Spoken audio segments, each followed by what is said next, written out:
Bonjour à tous et bienvenue pour cette nouvelle balade lunaire consacrée au 13e et 14e jour de la lunaison. C'est aussi la dernière balade lunaire à laquelle je vous convie.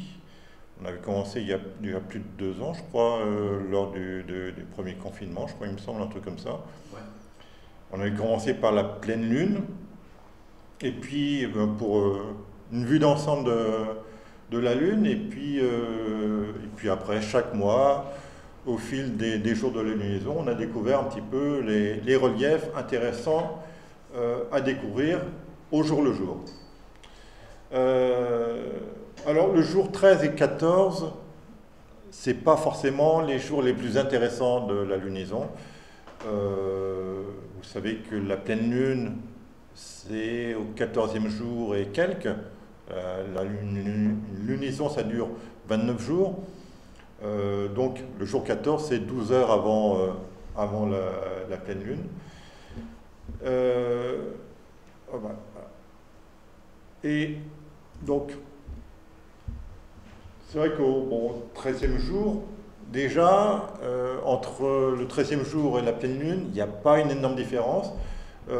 La surface visible de la Lune est illuminée à 96% déjà.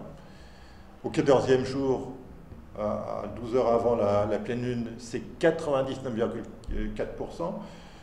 Donc là, sur ces deux jours, il y a 4% de terre à découvrir, de terra incognita à découvrir.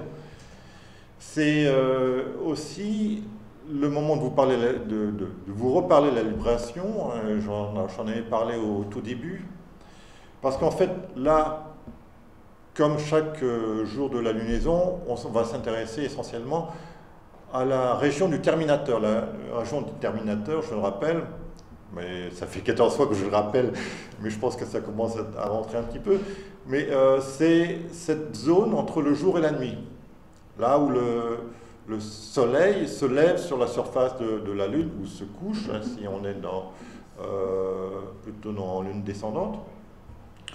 Et c'est là où la lumière est très rasante, où on a des effets d'ombre et de lumière très importants. Et c'est la partie la plus impressionnante, voilà, la plus contrastée. Et cette région du terminateur, au 13e et au 14e jour, elle est en fait très proche du limbe lunaire. C'est en fait la frontière, le bord visible de la Lune. Et pourquoi je vous parle de la libration? Parce qu'en fait, la mécanique céleste est telle que en fait, la Lune ne montre pas. Enfin, vous savez tous que la Lune montre toujours la même face, et qu'il y a une face cachée, mais c'est pas 50% de la Lune qu'on voit, c'est en réalité 59%. Parce qu'il y a toute une série de mouvements qui agitent la Lune, qui font que elle oscille sur elle-même, et elle permet de voir d'une lunaison à l'autre des régions qui ne sont pas visibles à d'autres lunaisons. Pour être plus clair, je vais vous passer un petit film, un petit GIF en fait animé, réalisé par la NASA. Alors c'est ici, je clique là. Tac. Voilà. Ça c'est toute c'est une série de lunaisons, et on voit en fait les mouvements de rotation, des divers mouvements de rotation de la Lune, et on voit très bien qu'il y a, il y a des moments où elle se rapproche, elle s'éloigne, il y a des moments où elle oscille verticalement, aussi horizontalement, et on voit bien qu'il y a des régions qui tantôt apparaissent, tantôt disparaissent. Et donc, les reliefs que je vais vous présenter là, au 13e et 14e jour, au fil du mois, il y en a certains qui seront plus ou moins visibles, et puis et même parfois ils ne seront pas du tout visibles. Alors, on quitte l'animation. Et je vais vous présenter une image, voilà, de la Lune au 13e jour. Alors, là, on a ici la zone du terminateur, ici. On voit qu'il y a quelques cratères intéressants là, qui apparaissent par contraste avec la lumière rasante. Et donc ça c'est toujours le terminateur. Alors ça c'est au jour 13, mais vous pouvez voir aussi cette même zone du terminateur 12 jours après la pleine lune. Et c'est peut-être plus intéressant de l'observer 12 jours après la pleine lune, parce que là, toute cette partie-là éclairée sera dans l'ombre, et il restera juste la partie non éclairée ici qui sera éclairée. Ça sera beaucoup plus intéressant parce que vous ne serez pas ébloui par la Lune. Ça sera plus confortable. Le revers de la médaille, c'est que ça sera très tôt le matin, avant l'aube. Et voilà. Autant le premier quartier, on l'a en début de soirée, autant le dernier quartier, c'est plutôt en fin de soirée. Là, c'est vraiment quelques heures avant le lever du soleil. Vous pouvez éventuellement essayer de la regarder en plein jour, mais là, ça va être un peu coton quand même. Ok, alors ça c'est le jour 13. Et le jour 14, enfin là j'ai pris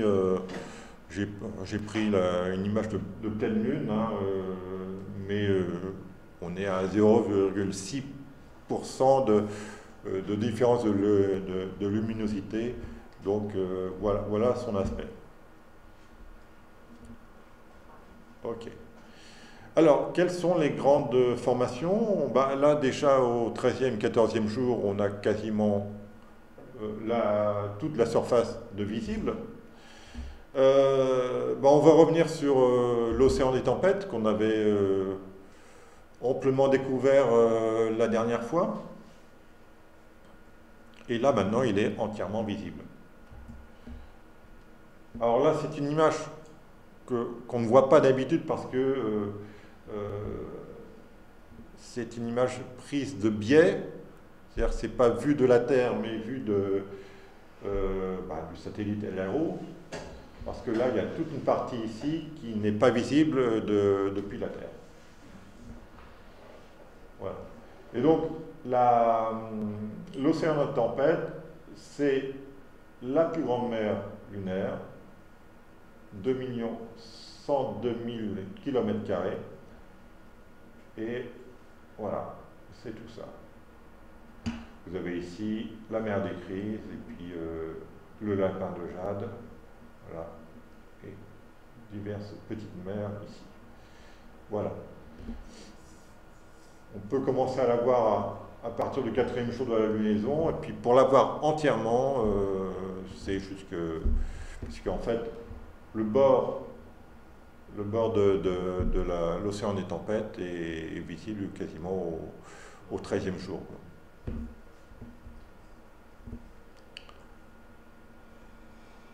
Alors, les reliefs du jour, les cratères, principalement du jour, alors c'est pas des cratères extraordinaires, hein, c'est pas Copernic, c'est pas Clavius, mais ils ont certains ils ont un certain intérêt. Alors on va commencer par Pythagore. On part du nord vers le sud, donc Pythagore en haut. Briggs, Seleucus, Kraft et Cardanus, deux cratères proches l'un de l'autre. Glushko, Hevelius, Riccioli, Grimaldi. On ira voir aussi les monts de la Cordillère. Il y a aussi Chicard et on finira par Vargentin. Allez, on commence par Pythagore. Alors Pythagore, en fait, vous le devinez ici, c'est ce cratère-là. Voilà. C'est un cratère qui fait 129 km de diamètre, dont les bords culminent à 4800 mètres. C'est une formation circulaire, hein, comme beaucoup de cratères. Ces versants sont escarpés, une muraille très élevée en gradin. Le fond plat, étendu et rempli de lave. Et on va voir avec l'image suivante, il y a une montagne centrale double. Et puis il y a des monticules, des crevasses, des dépressions et des craterlets. Pour l'observer, une paire de jumelles suffit. Et Pythagore, c'est un philosophe et mathématicien grec. Voilà. C'est une image d'un Anglais appelé Tom Ruane. Et une autre image de Pythagore, alors, prise par une... c'est pas les sondes habituelles que je vous présente, hein, ou l'émission Apollo. C'est la sonde SMART de l'ESA. Et donc là, on voit bien le double pic central au centre. Forcément.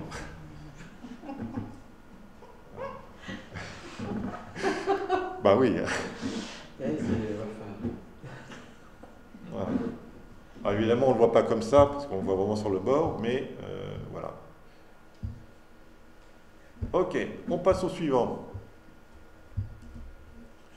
D'ailleurs, les iconographies, enfin la recherche iconographique sur ces derniers cratères a été parfois un peu plus compliquée. Il y a moins d'images marquantes ou récentes.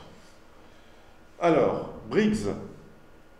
Alors, c'est un petit cratère de 36 ou à 37 km, il est un petit peu déformé, à peu près circulaire quand même.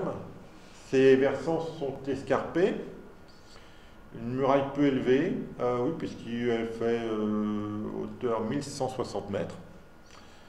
Il y a un peu de fond plat, mais il y a quand même pas mal de crevasses quand même. Hein. Pour l'observer, une lunette de 50 mm.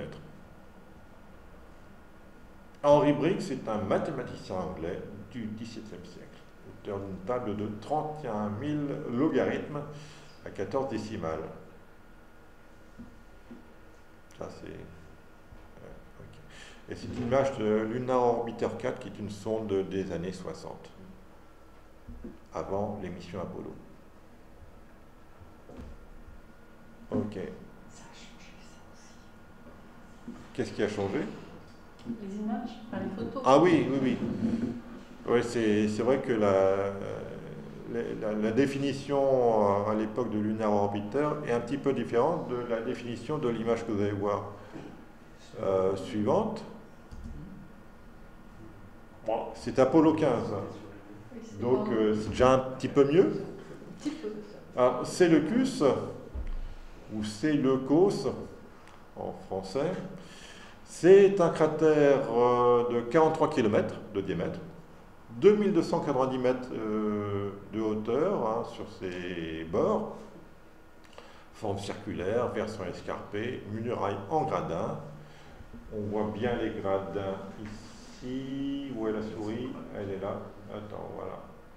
Là, ça gradine un peu, ici aussi. Voilà.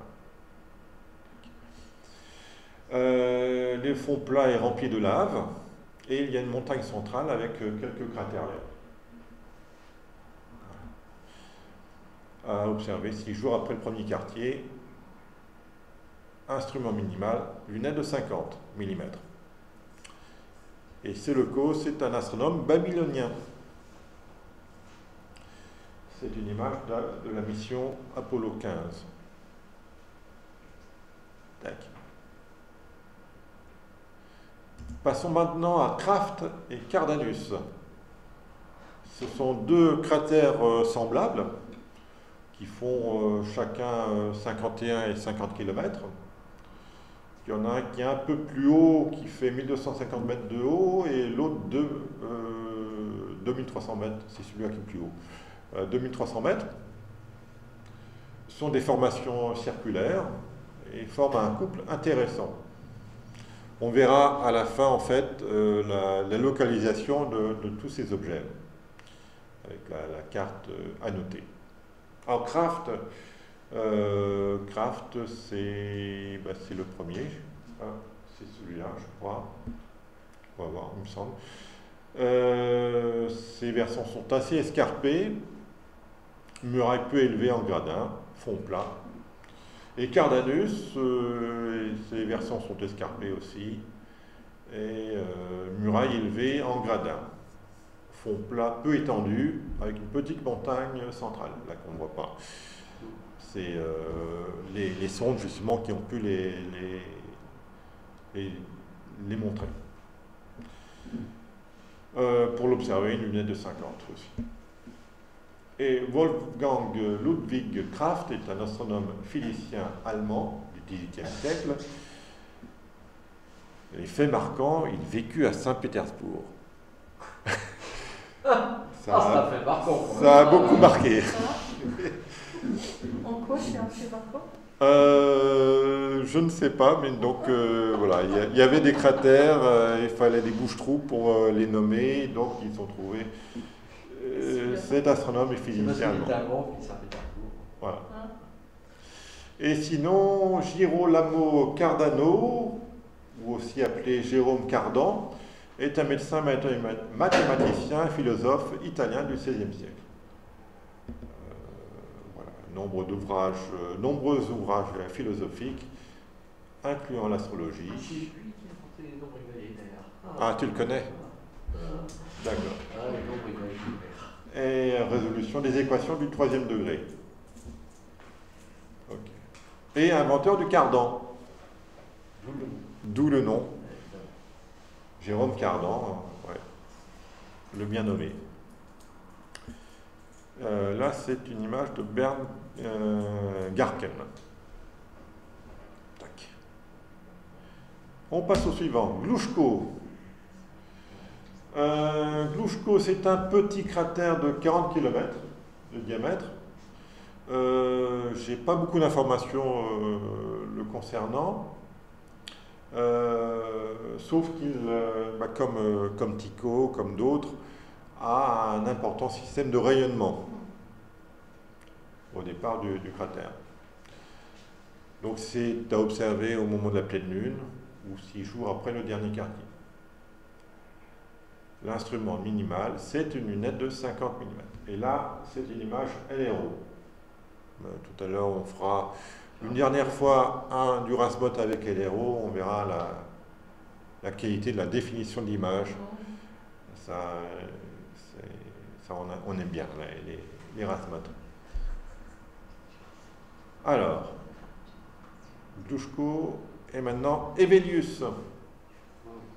Là, on revient à des images plus anciennes, de Lunar Orbiter 4. Hevelius, c'est un cratère qui fait 106 km de diamètre, 2000 mètres de haut, formation circulaire.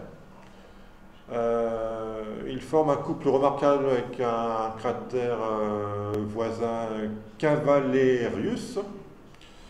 Ses versants sont assez escarpés au nord. Il y a de nombreux craterlets à l'est et à l'ouest.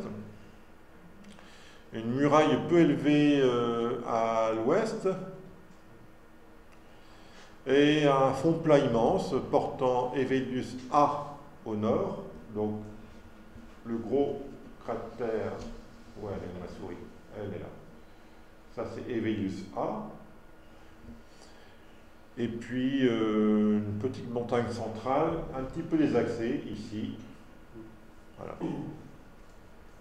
Et voilà, il y a des failles, ce qu'on appelle les rimae. Voilà, tout un réseau de failles, de striures à sa surface. Là, une paire de jumelles qui grossit 10 fois suffira. Alors, évidemment, c'est vrai que ce sont des cratères, là aussi, encore une fois, qui sont vraiment sur le bord, qui sont vus le plus souvent de profil. Donc, il y a certains détails à leur surface. Là, les failles, je ne pense pas qu'on ait la possibilité de les voir. Non. Alors, Johann, en fait, Hevelius, en fait, son vrai nom c'est Johann Evelke, dit Evel, astronome allemand du XVIIe siècle. Il a déterminé la rotation du Soleil par l'observation des taches en 1645. Et il a découvert les facules solaires. Et auteur de la première carte détaillée de la Lune en 1647. Et 6 noms ont été conservés depuis. Alors, Riccioli, un autre personnage qui a marqué beaucoup la topographie de la Lune. On en parlera tout à l'heure. Alors, Riccioli, c'est un cratère de 146 km de diamètre, c'est un joli cratère. Formation circulaire abîmée. C'est vrai que là, à l'écran, avec le vidéoprojecteur qui est un peu faiblard, on ne voit pas, mais vous le verrez dans la vidéo. Donc les versants sont assez escarpés, muraille peu élevée à l'est, enfin plus élevée à l'est qu'à l'ouest plutôt. Le fond est très tourmenté, hein, on le devine bien, hein, avec pas mal de striures, de failles, et puis bon, les traditionnels craterlets, monticules et lignes de crête. L'instrument minimal, c'est une paire de jumelles. Vu le diamètre, les jumelles suffisent. Et donc Giovanni Battista Riccioli est un astronome et géographe italien du XVIIe siècle. Premier observateur d'une étoile double, Mizar, mais surtout auteur du Nouvel Almageste comportant une carte de la Lune dessinée par Grimaldi avec une nouvelle nomenclature lunaire. Beaucoup des noms des reliefs lunaires sont dus à Riccioli. Et là, l'image est de la sonde lunar reconnaissance orbiteur, LRO. Alors, une petite vue en détail de Riccioli. Tac, voilà. C'est une coulée de roche dévalant la muraille interne du cratère. Ça part du bas et ça aboutit ici. On s'amusera tout à l'heure, je pense, à faire un tour. On a parlé de Riccioli, on parle aussi maintenant de Grimaldi. Là, c'est un beau bébé de 222 km de diamètre, hauteur 2000 mètres, formation circulaire très sombre, un peu comme le cratère Platon, ressemblant à une mer. Ces versants sont escarpés, portant de nombreux craterlets au sud. Muraille peu élevée chevauchée par Grimaldi au nord, Grimaldi B au nord, donc c'est celui-là. Le fond plat est très plat, et il est immense, rempli de lave sombre. Comme pour Platon, c'est toujours très intéressant de l'observer au fil des jours, hein, quand on commence à le voir apparaître, parce que ce côté sombre va tantôt s'assombrir, tantôt s'éclaircir en fonction de la contrainte de luminosité. Et donc, vu la taille, une paire de jumelles, voilà, suffira. Et Grimaldi est un astronome et physicien italien du XVIIe siècle. C'est un jésuite, découvreur des interférences lumineuses et de la diffraction de la lumière en 1650 et auteur d'une carte de la Lune utilisée par Riccioli en 1651. C'est une image de LRO que j'ai prise via QuickMap qu'on va utiliser tout à l'heure. Le contraste avec le précédent, il a l'air beaucoup moins accidenté, celui-là. Ah oui, il est, voilà, il est vraiment rempli de lave, très plat et très peu de craterlets dessus à sa surface. Il est peut-être plus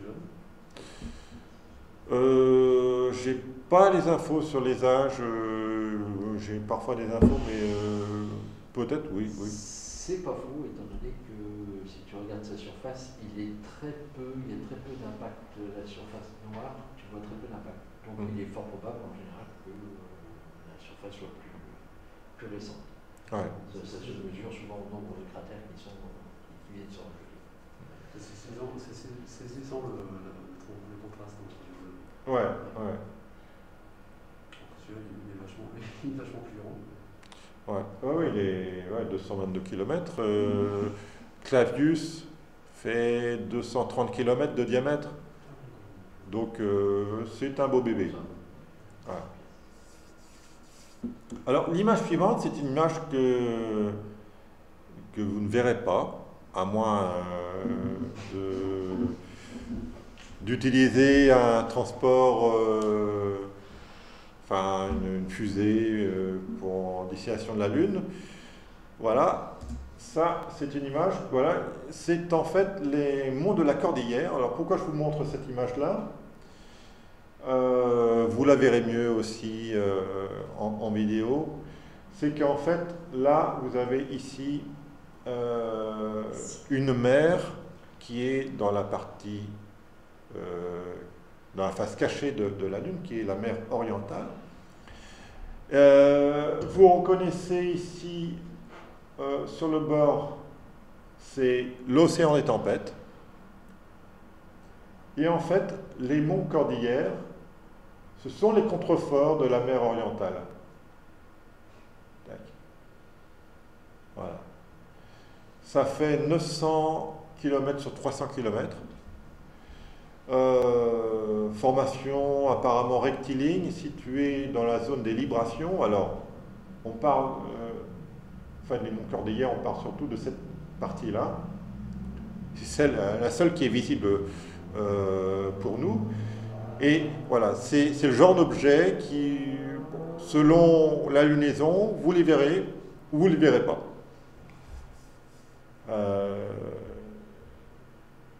Donc voilà, et ce sont quand même des montagnes, des sommets qui peuvent atteindre jusqu'à 5000 mètres de haut.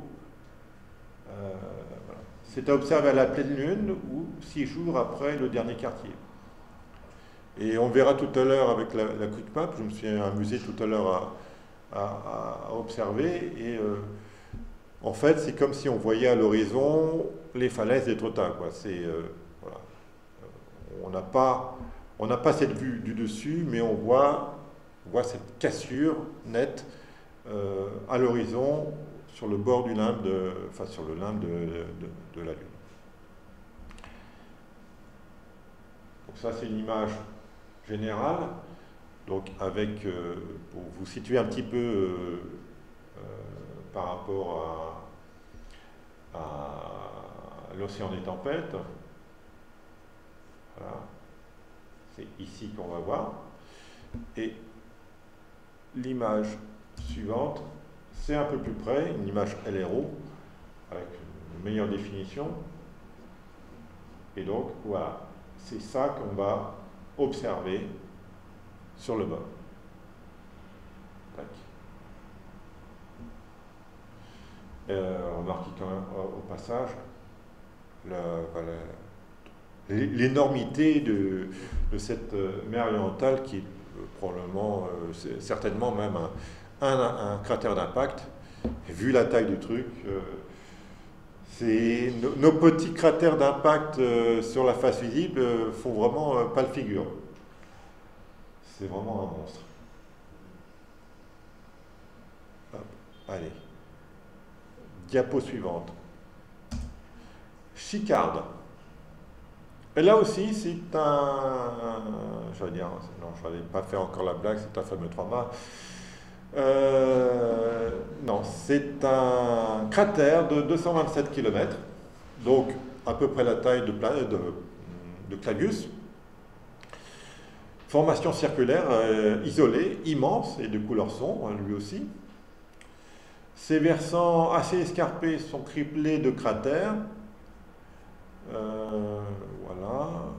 Il y a donc muraille peu élevée avec des sommets atteignant 2700 mètres. malgré tout. Le fond plat sombre, immense, rempli de lave, avec des craterlets plus ou moins grands, hein, comme Schickard B au nord-est et Schickard A au sud. De nombreux craterlets au sud-ouest.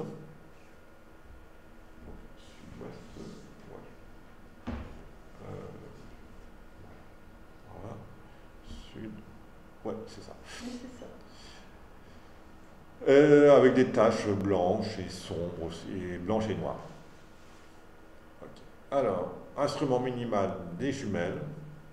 Et Wilhelm Schickard est un mathématicien et astronome allemand du XVIIe siècle. Alors, on a vraiment tout un lot de mathématiciens et astronomes allemands dans cette région.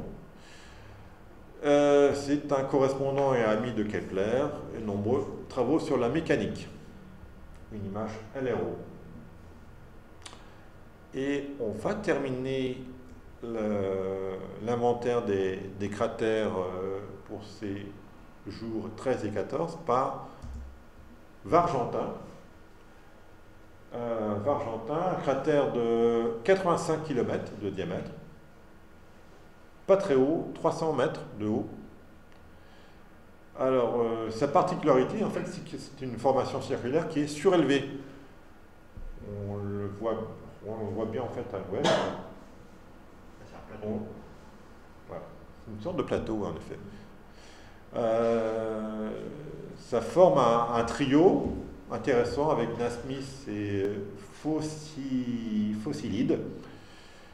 Ces versants sont assez escarpés, chevauchant Nasmyth au sud-est. Je pense que Nasmyth soit d'être celui-là. Et muraille inexistante à l'ouest, on va dire. Fond rempli de lave, très plat et surélevé à hauteur de la crête des versants, formant un plateau en altitude.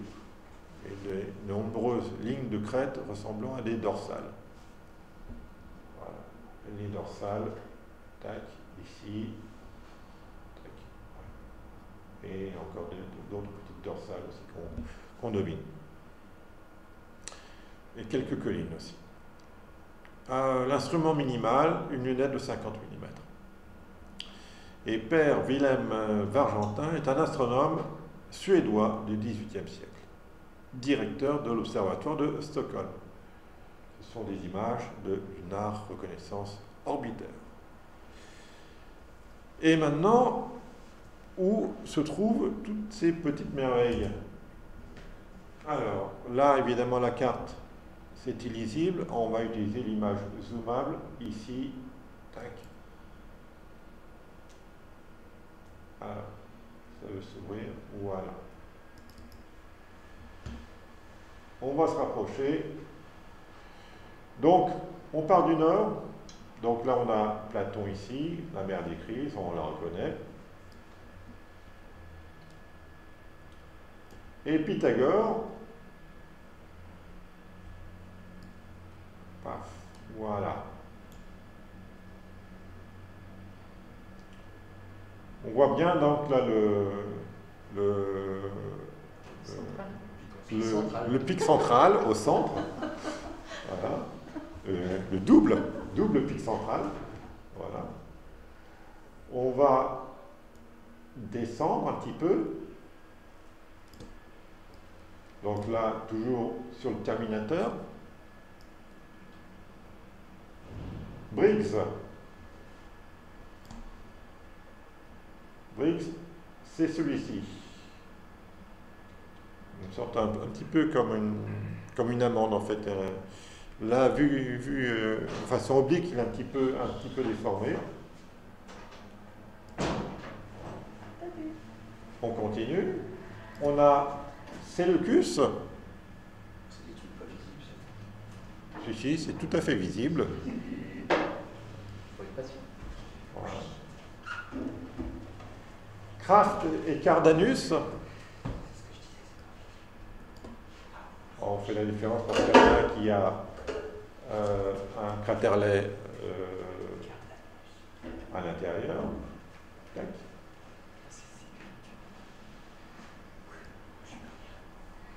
Alors, Glushko, le fameux cratère qui a un système de rayonnement. Alors, il rayonne, pour nous, il rayonne que d'une seule partie, hein, dans un seul sens. On devine un petit peu ici.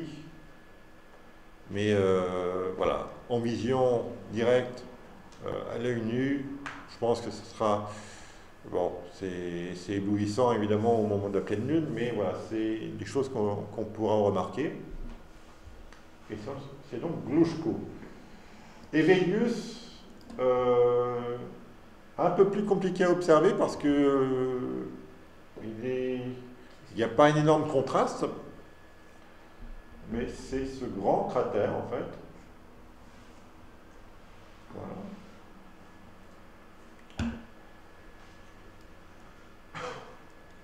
Et là, on a les deux grands cratères à fond sombre, enfin, surtout Grimaldi, ici, qui ressemble effectivement à une mer, mais qui n'en est pas une. Enfin, une mer lunaire, hein, c'est pas... on ne va pas naviguer dessus. Et puis donc, Riccioli, ici.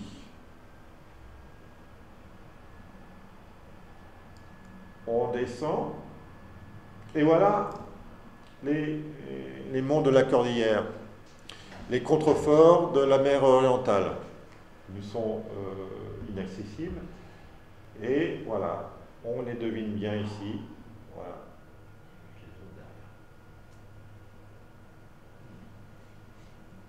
Bon, c'est pas super impressionnant, mais quand on sait que ces petites striures, là, ces petites barres font parfois jusqu'à 5000 mètres de haut, et que c'est vraiment le contrefort d'un énorme cratère d'impact, voilà, ça a un peu plus de sens, quoi. Ok, on continue. Ah voilà, Chicarde. Autre cratère à fond plat et sombre.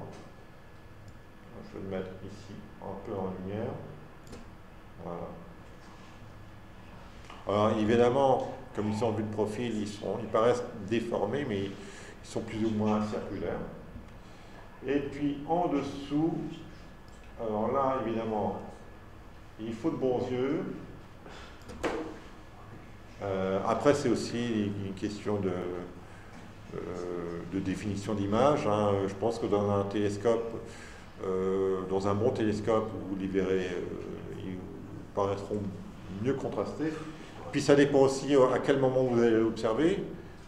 Vargentin, je crois que c'est à observer au 13e jour, donc il y aura peut-être plus de contraste, tandis que là il est déjà bien avancé. Là le terminateur, là il n'y a quasiment pas de terminateur, c'est parce que la libration est défavorable, je pense. Mais il y a des moments où là, le terminateur sera très proche de Vargentin et où il y aura plus de contraste et où il apparaîtra plus facilement. Donc sachez que Vargentin est là. Voilà. Et j'en ai pas parlé dans l'énumération des reliefs, mais je vous engage aussi à observer le pôle sud, qui est par rapport au pôle nord est beaucoup plus chargé en cratères. Si vous utilisez un bon logiciel de type l'Atlas virtuel de la Lune, vous pourriez vous amuser à essayer de mettre un nom sur chacun des cratères. Et là, il y a de quoi faire. Voilà. Alors, ça, on quitte l'image. Tac. Et on va finir par un survol de la Lune grâce aux images de la sonde LRO, Lunar Reconnaissance Orbiter. Puis sur la France.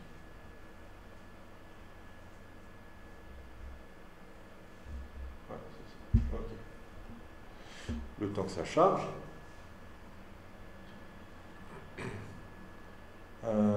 Oui, on va aller voir du côté de Riccioli. Peut-être aussi la Cordillère. Bon, tout à l'heure, la connexion a bien marché. Et là, évidemment, ça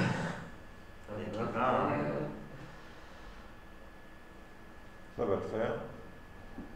Voilà. Ça prend ce temps. Ok. Donc là, il n'y a pas d'histoire de phase lunaire. Hein. On a l'image en entier. Et on va glisser. Alors, bon, on va taper Riccioli parce que je connais moins quand même cette portion du ciel. De la Lune. Riccioli. Allez. Oui, je parle à lui-même.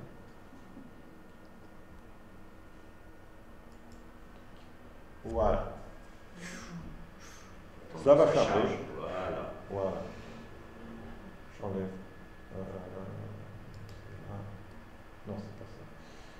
C'est là.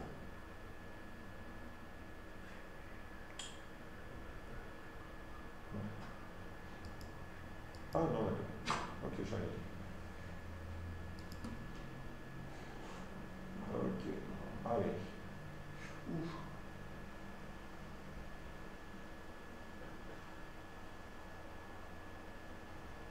Alors.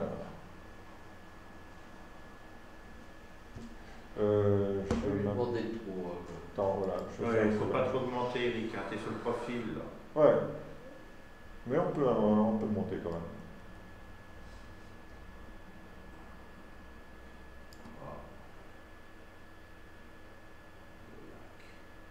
Oui.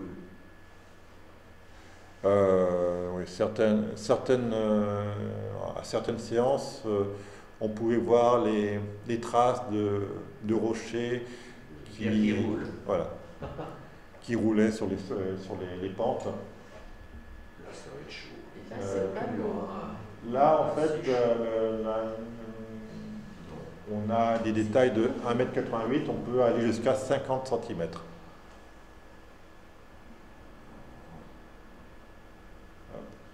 Mais il faut que ça charge. Surtout quand il n'y a pas Internet. Voilà.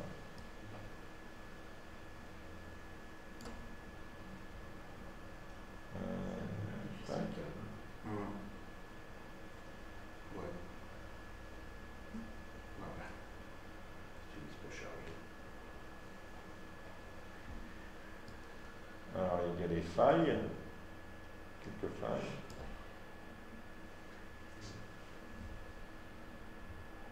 Mais c'est pas super impressionnant. Hein. Non. Non, il faut dézoomer, c'est plus sympa. Ok.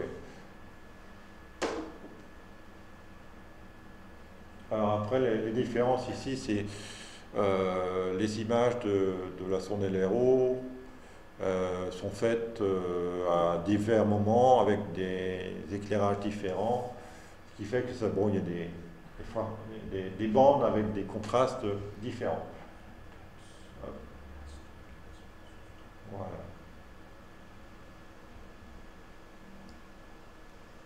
Alors, si je tape la Cordillère, Montes,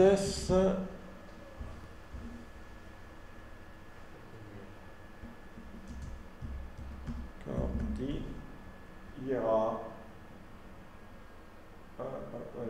là.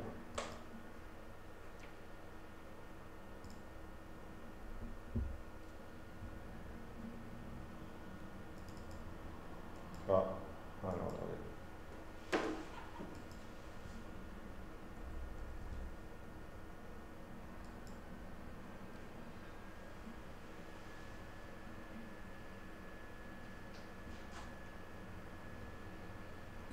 Pas chargé, pas aller sur l'endroit, tiens. C'est Bon. pas le jour. Et il est temps que ça se termine. Ouais, Donc, surtout que la mairie mette à disposition Internet, ouais, Voilà. faut pas dire. Bon allez, Parce que là, tant qu'on a le téléphone. bon, de toute façon, voilà. Hein. Je m'avance pas trop en disant que ça ressemble bien à les monts de la Cordillère. Ça va pas être facile. Si tu te rapproches, je suis pas sûr que. Non, arrête, Eric. On va voir jusqu'où ça va. Ouais, on est encore à 24 mètres là de. Ouais, mais la définition. Ouais, c'est. Ah si, ça est en train de charger. C'est juste mon ordinateur qui a plus l'habitude de faire ce genre de séance. Voilà. Et mon téléphone qui a du mal à charger en 4G. Allez, on va 4G plus. 4G plus. Ouais. C'est moderne. On voit pas très bien le plus. Ouais, c'est plus l'ordinateur qui a du mal.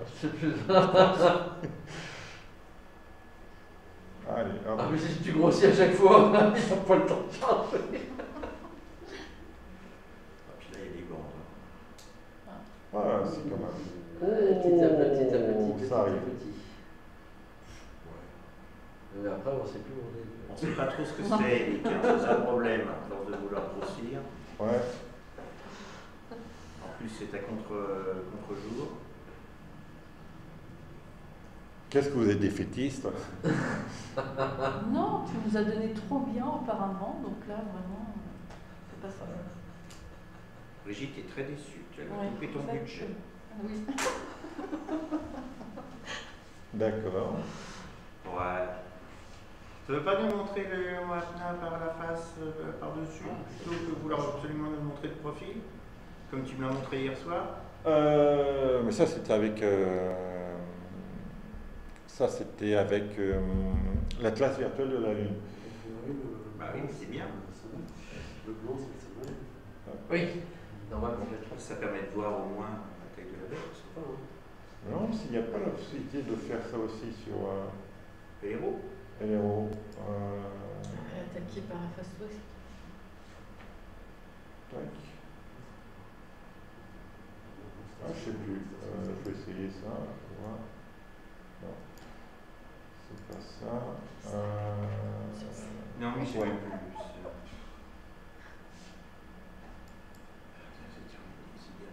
Non, c'est pas ça. Je sais plus. Bon.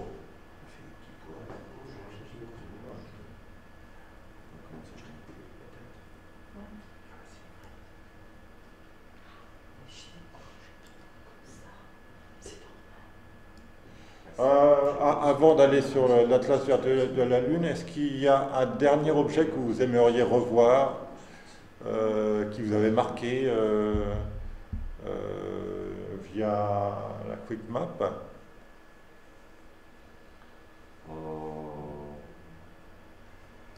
Je vous prends des beautés là, je parie. Ah si. Ah, on va aller voir une dernière fois la vallée des Alpes. Ouais. Voilà, la vallée des Alpes. Après, tout le monde y va. Avec les fameux cailloux qui dévalent. Cailloux qui roulent. Bon. Elle est bien, les bien. Cailloux qui roulent, c'est pas beau, pas surtout sur la Lune.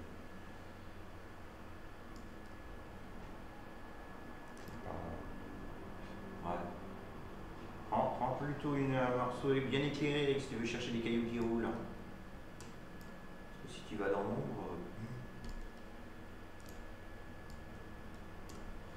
Oui, c'est toujours avec un vidéoprojecteur qui a pas de balle. Ouais. Aussi. Alors, on va les retrouver.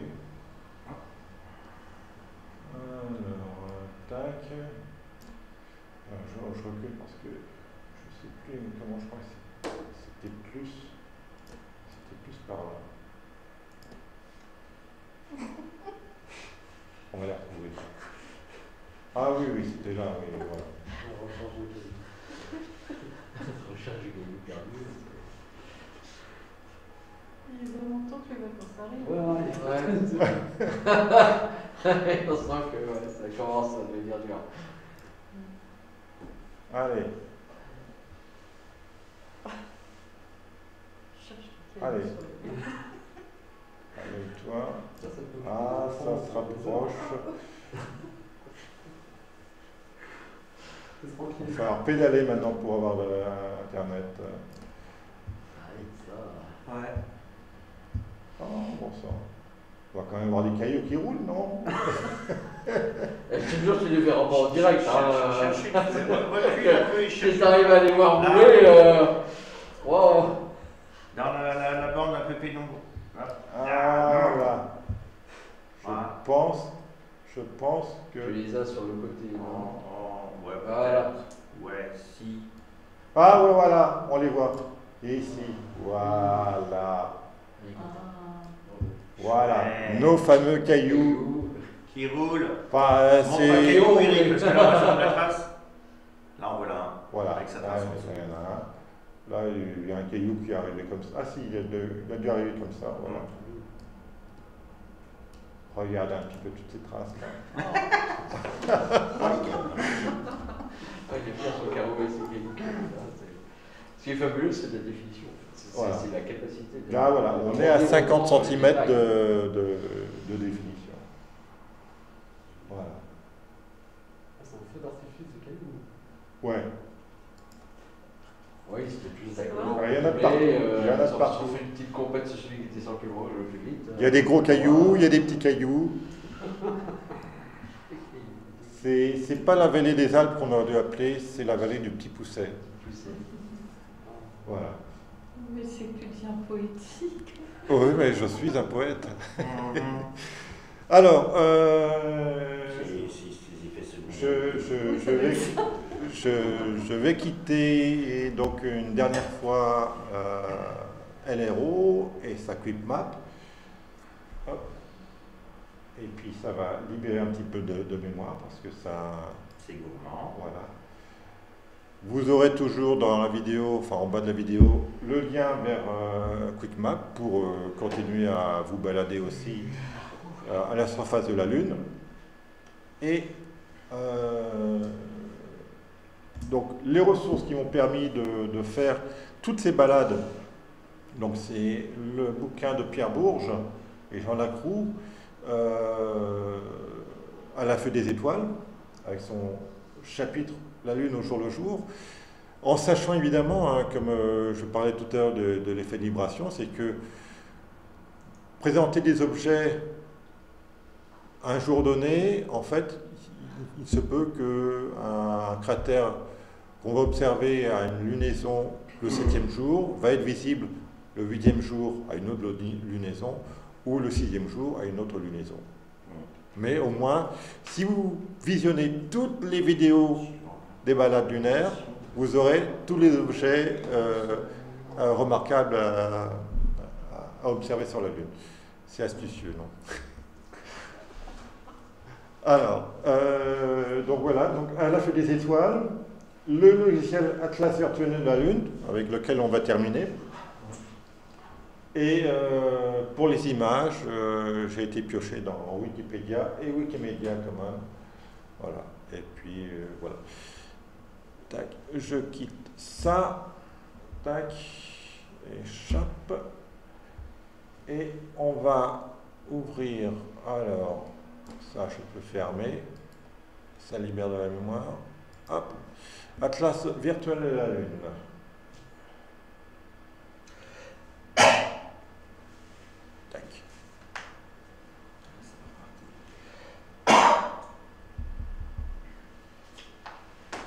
Là aussi, ça pédale, ça mouline.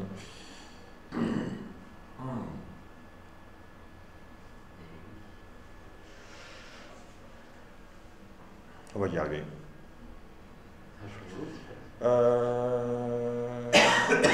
On va y arriver. Je me souviens tout juste que juste avant de venir à l'assaut, j'ai fait une mise à jour de Wine.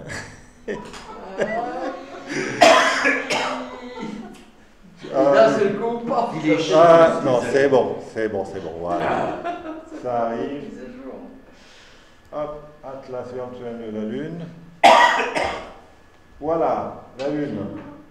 Ah non, mais ça va durer 5 minutes. Et ça Alors. sera fini. Tac, alors Ça s'appelle une séquelle. c'est ça qu'il faut. Voilà. Mais c'est grave comme ça. C'est une Des version. questions, Voilà. ça existe en animation, tu vois? Tac. J'ai tellement posé de notes, je pense. J'ai terminé. la mer orientale qu'on ne peut pas voir de chez nous, et cette fameuse cordillère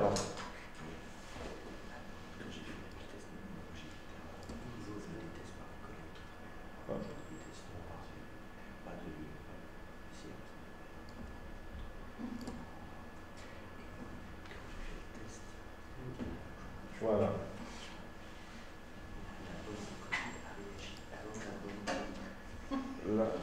La cordillère, donc avec les infos ici. Voilà.